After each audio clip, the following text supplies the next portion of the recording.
हाय, मी वृषालीज beauty salon या YouTube चॅनलवर आपले सहर्ष स्वागत आहे। मैत्रिणींनो, आज मी तुम्हाला क्रिम्पिंग कसे करावे हा व्हिडिओ शेअर करणार आहे, तर व्हिडिओ संपूर्ण पहा। हे आहे क्रिम्पिंगचं मशीन। हे आयकॉनिक कंपनीचं मशीन आहे।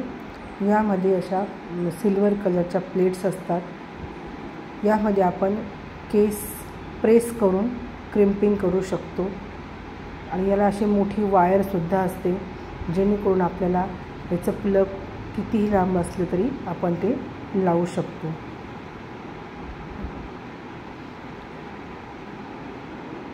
आयकॉनिक कंपनी ही अतिशय स्टँडर्ड कंपनी आहे। तुम्हाला जर क्रिम्पिंग मशीन घ्यायचं असेल तर तुम्ही आयकॉनिकचं नक्की खरेदी करा। खूप चांगला रिझल्ट आहे आयकॉनिक कंपनीच्या क्रिम्पिंग मशीनचा।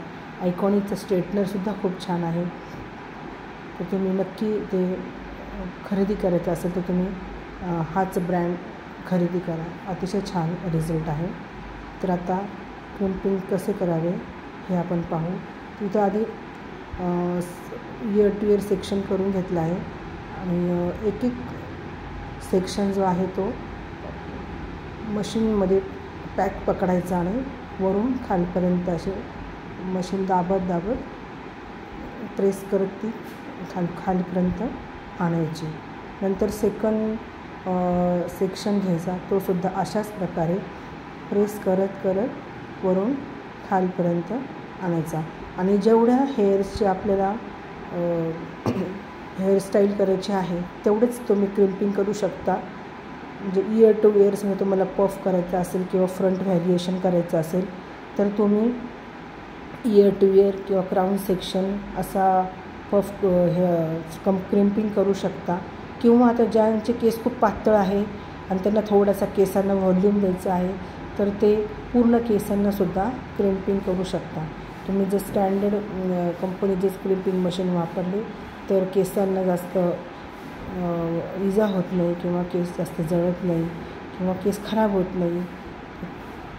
त्यामुळे तुम्ही शक्यतो आयकॉनिकचंच क्रिम्पर वापरा असं मी तुम्हाला सजेस्ट करेन। तर अशा प्रकारे आपण स्टेप बाय स्टेप क्रिम्पिंग करून घ्यावे। क्रिम्पिंग केल्यामुळे आपल्याला हेअरस्टाईल करणे खूप सोपे जाते। आपल्याला पाहिजे तसे आपण केस वळवू शकतो, हाय पफ देऊ शकतो किंवा खूप वेगवेगळ्या प्रकारचे आपण फ्रंट व्हॅरिएशन देऊ शकतो। तर हा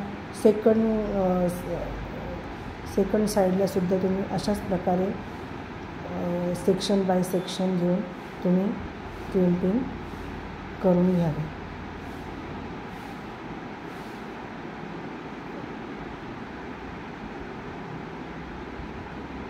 तर कसा वाटला तुम्हाला हा व्हिडिओ?